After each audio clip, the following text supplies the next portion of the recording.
Hello সুপ্রিয় শিক্ষার্থীরা, তোমরা সবাই কেমন আছো? আশা করি অনেক অনেক ভালো আছো। তো গত লেকচারে আমি নাম্বার এবং পার্সনের বেসিক আলোচনা করেছি, আর আজকের লেকচারে আমি how to use 3 person in a sentence, অর্থাৎ একটা সেন্টেন্সে যখন 3টা পার্সন একসাথে চলে আসবে তখন কোন সিকোয়েন্স ফলো করে আমি সেন্টেন্সটা কারেক্ট করব। তো আজকের লেকচারটা শুধু not only for the students but also those who are looking for a good job. This lecture is also for them. তো আজকের লেকচারে আমি একটা সেন্টেন্সে 3টা পার্সন একসাথে চলে আসলে কোন সিকোয়েন্সটা আমাদের ফলো করতে হবে, আমাদের দুইটা বিষয় মাথায় রাখতে হবে। রুল 1 হচ্ছে আমাদের সাধারণ কোনো ঘটনা, রুল 2 হচ্ছে আমাদের অপরাধমূলক বা দোষ স্বীকারের ক্ষেত্রে। দুইটা বিষয়ের ক্ষেত্রে আমাদের দুইটা রুলস।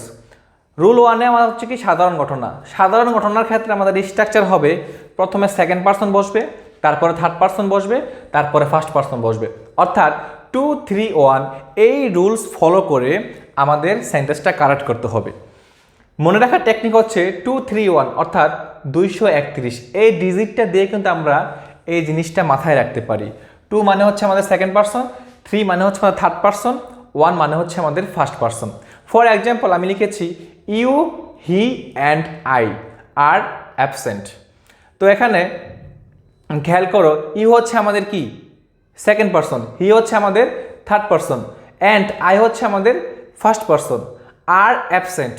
এটা আমি আগেই গোলমার্ক দিয়ে রেখেছি এই জন্য যে সবসময় মাথায় রাখতে হবে, সেটা হচ্ছে আমাদের অবশ্যই বার্বটা আমাদের কি হবে, প্লুরাল হবে। অনেকে কেউ যাতে মনে না করে যে এখানে আই আছে এই জন্য আমি এম লিখে দিই, no, you, he and I total বিষয়টার বার্বটা আমাদের কি হবে, প্লুরাল ফর্ম হবে। অর্থাৎ এখানে you, he and I are absent. তো এই সেন্টেন্সটা হচ্ছে আমাদের কারেক্ট। পরীক্ষার হলে আমাদের প্রথমে থার্ড পার্সন, তারপর ফার্স্ট পার্সন, তারপরে এই সেকেন্ড পার্সন থাকতে পারে, প্রথমে সেকেন্ড পার্সন, পরে third person and first person থাকতে পারে। তো এই বিষয়টা মাথায় রেখে আমাদের সেকেন্ড, থার্ড অ্যান্ড ফার্স্ট এই সিকোয়েন্সটা ফলো করে আমাদের অ্যান্সারটা কারেক্ট করতে হবে। আমি কি বলেছি, ভার্বটা অবশ্যই কী হবে, প্লুরাল হবে। Second example, you, Karim and I have passed. You হচ্ছে আমাদের সেকেন্ড পার্সন, করিম হচ্ছে থার্ড পার্সন, অ্যান্ড আই হচ্ছে আমাদের ফার্স্ট পার্সন, হ্যাভ পাস্ট। তারা সবাই কি করেছে, পাস করেছে।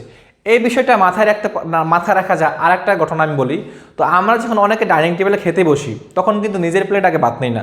নিজের প্লেটে যদি শুরুতে বাদ নিয়ে ফেলি তাহলে কিন্তু সেলফিশ বলবে। নিয়ম হচ্ছে সামনে জন তিনি তাকে দিতে হয়, তারপরে পাশের জন, তারপরে নিজে পরে নিই। তো সামনে জন জিনিস নিয়ে হচ্ছে আমাদের সেকেন্ড পার্সন, পাশের জন third person, and I first person. এটা হচ্ছে সাধারণ ঘটনার ক্ষেত্রে সেকেন্ড, থার্ড অ্যান্ড ফার্স্ট। মনে রাখার টেকনিক হচ্ছে 2, 3, 1। আবারও বলছি 2, 3, 1। আর বার্বটা অবশ্যই কী হবে, আমাদের প্লুরাল হবে।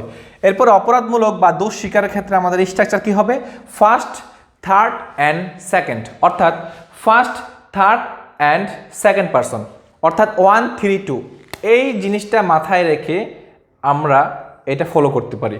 আর এই রুলসটা হচ্ছে আমাদের অ্যাকর্ডিং টু ইংলিশ গ্রামার, অর্থাৎ ইংলিশ গ্রামার অনুসারে নেটিভ স্পিকাররা আমাদের এই রুলসটা ফলো করে। কিন্তু আমাদের দেশীয় যে বইগুলো আছে ওইখানে আমাদের 1, 2, 3 ফলো করে, অর্থাৎ ফার্স্ট, সেকেন্ড, থার্ড ফলো করে। কিন্তু আমরা এটা ফলো করবো না।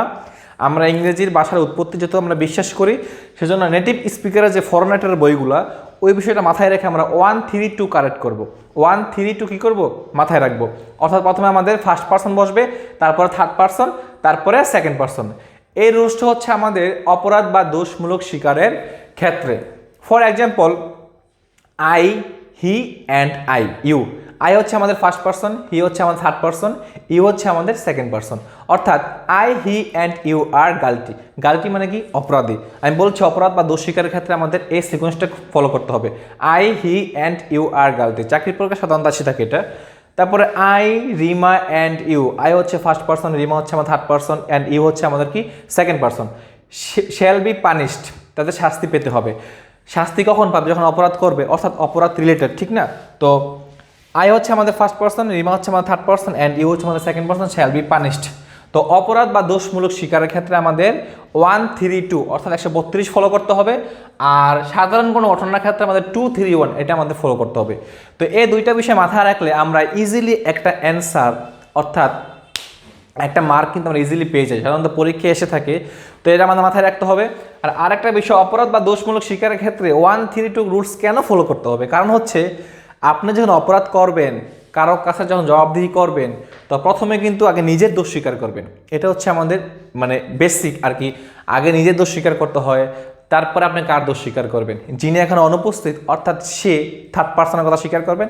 তারপর যিনি আমার সামনে উপস্থিত, যিনি উনি কিন্তু আপনার সামনে উপস্থিত, তো ওনার কথা যদি আপনি আগে বলেন, নিজের কথা না বলে, তাহলে উনি কিন্তু অনেক রাগ করবে, বলবো যে দোষ স্বীকার সবাই করছি, অপরাধ করছি, তো দোষ স্বীকার তুই আগে করতি নিজেরটা, তারপরে ওকে বলতি, তারপরে আমাকে বলতি, আমারটা পরে বলতি। তো যাই হোক, ওই বিষয়টা এক্সাম্পল দিলাম, ঘটনা বললাম।